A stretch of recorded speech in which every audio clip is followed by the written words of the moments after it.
During the summer of 2003, events in the northeastern United States involving a strange, human-like creature sparked brief local media interest before an apparent blackout was enacted. Little or no information was left intact, as most online and written accounts of the creature were mysteriously destroyed. Primarily focused in rural New York State and once found in Idaho, self-proclaimed witnesses told stories of their encounters with a creature of unknown origin. Emotion ranged from extremely traumatic levels of fright and discomfort to an almost childlike sense of playfulness and curiosity. While their published versions are no longer on record, the memories remained powerful. Several of the involved parties began looking for answers that same year. In early 2006, the collaboration had accumulated nearly 24 documents dating between the 12th century and present day, spanning 4 continents. In almost all cases, the stories were identical. I've been in contact with a member of this group and was able to get some excerpts from their upcoming book, A Suicide Note, 1964. As I prepare to take my life, I feel it necessary to assuage any guilt or pain I've introduced through this act.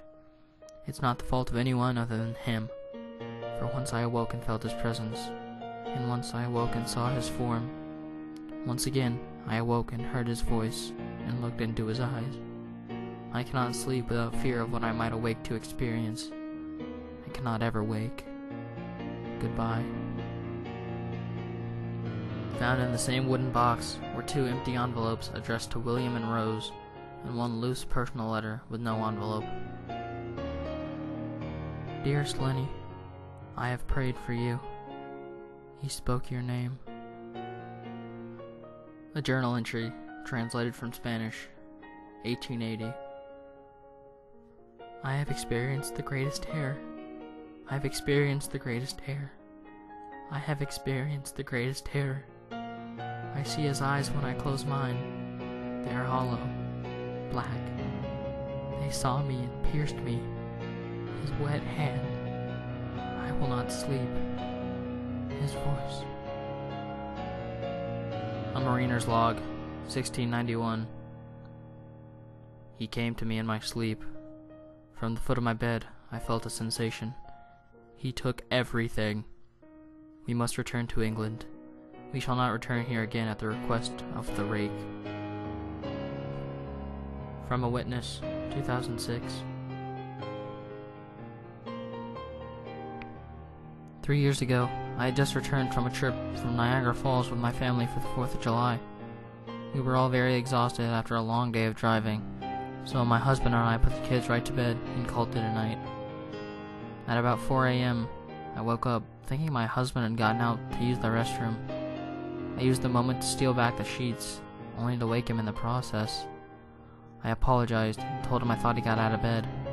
When he turned to face me, he gasped and pulled his feet up from the far end of the bed so quickly his knee almost knocked me out of the bed. He then grabbed me and said nothing. After adjusting to the dark for a half second, I was able to see what caused the strange reaction.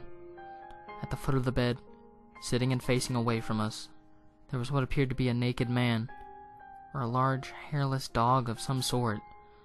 Its body position was disturbing and unnatural, as if it had been hit by a car or something. For some reason, I wasn't instantly frightened, but more concerned as to its condition.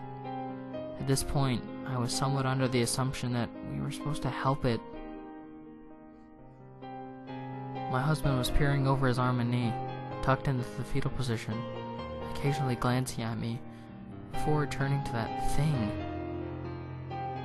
In a flurry of motion, the creature scrambled around on the side of the bed, and then crawled quickly in a flailing sort of motion right along the bed, until it was less than a foot away from my husband's face. The creature was completely silent for what seemed about 30 seconds, probably closer to 5. It just seemed like an eternity, just looking at my husband. The creature then placed its hand on his knee and ran into the hallway, leading to the kids' rooms. I screamed and ran for the light switch, planning to stop him before he hurt my children. When I got to the hallway, the light from the bedroom was enough to see it crouching and hunched over about 20 feet away. He turned around and looked directly at me, covered in blood. I flipped the switch on the wall and saw my daughter, Clara. The creature ran down the stairs while my husband and I rushed to help our daughter. She was very badly injured and spoke only once more in her short life. She said, "He is the Rake."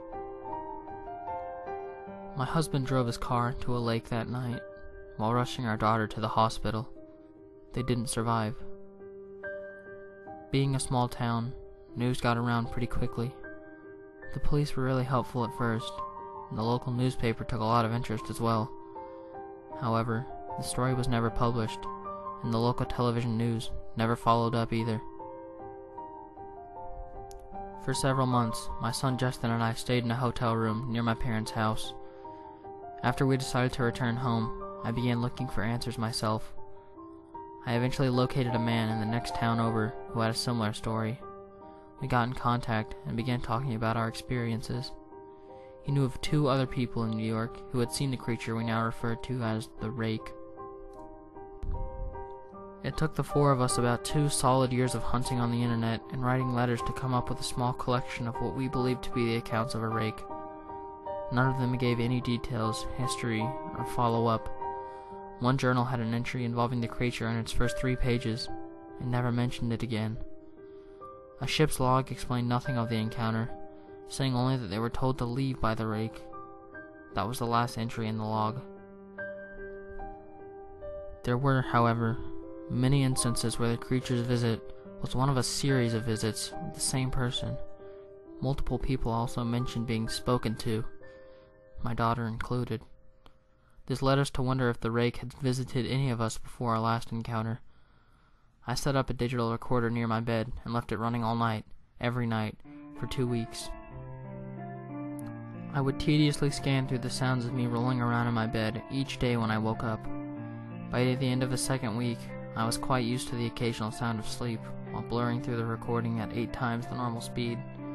It still took up almost an hour every day. On the first day of the 3rd week, I thought I heard something different. What I found was a shrill voice.